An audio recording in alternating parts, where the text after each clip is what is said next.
Now to an NBC News investigation that we've been working on for a year, looking into a medical device that was designed to save lives, but is instead putting lives at risk.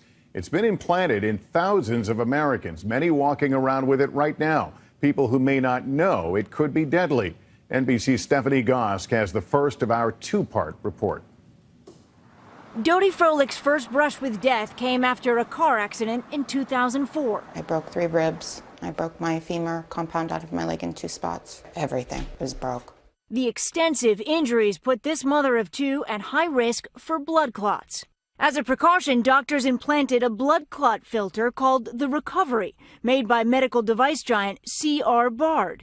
It's a 1.5-inch wire metal trap placed in the largest vein in the body to block clots from reaching the heart and lungs, where they could be fatal.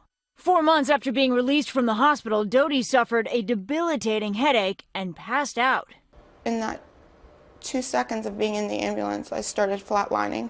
After rounds of testing, doctors discovered a piece from Bard's filter had broken off and pierced her heart. Emergency open heart surgery within minutes. My family was notified. The priest was brought in. It's thin like a hair. Doctors saved Dodi's life by removing this sharp 1-inch piece of metal from her heart, something she keeps to this day.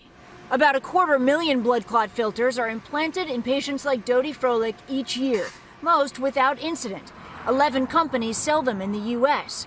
But Bard's recovery filter stood out early as a risky device. It's now associated with at least 27 fatalities and about 300 reported problems. It wasn't long after Bard put this filter on the market that the company knew it had an emerging crisis on its hands. These confidential documents obtained by NBC News raised some serious questions. Did Bard know it had a potentially fatal product? And did the company withhold that information from the public? By the time the filter leg punctured Dodi's heart, Bard had already hired a public relations firm that circulated a crisis management plan warning that unfavorable press could damage stock prices and ruin reputations. Bard executives hired an outside doctor to conduct this confidential study obtained by NBC News. The results? The recovery filter had higher rates of relative risk for death, filter fracture, and movement than all of its competitors. Further investigation, the doctor wrote, is urgently warranted. But even as death and injury reports were climbing, the company decided not to recall the filter. Instead, Bard sold about 34,000 of them for nearly 3 years before replacing them with a modified version with a new name. The last thing I want to do is have a device that is going to be harmful or even cause death in one of my patients on the market, particularly if I'm not aware of those risks. Rita Redberg is a cardiologist and an editor for the Journal of the American Medical Association.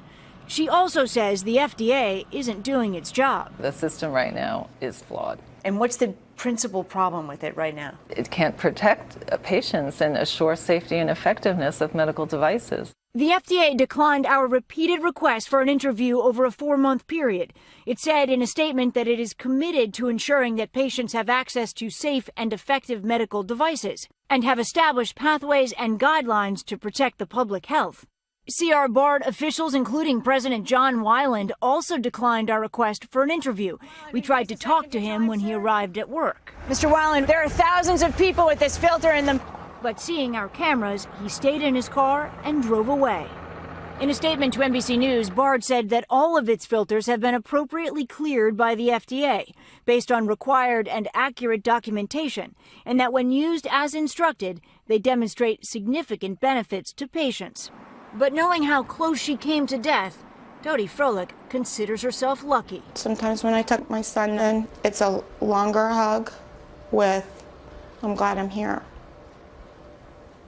The question many people may be asking is how this product made it to the market in the first place. Tomorrow night, we talk to a former company insider who says Bard executives ignored her safety concerns and that her signature was forged on a key document submitted to the FDA. All right, Stephanie, we'll look forward to your next report. Thank you.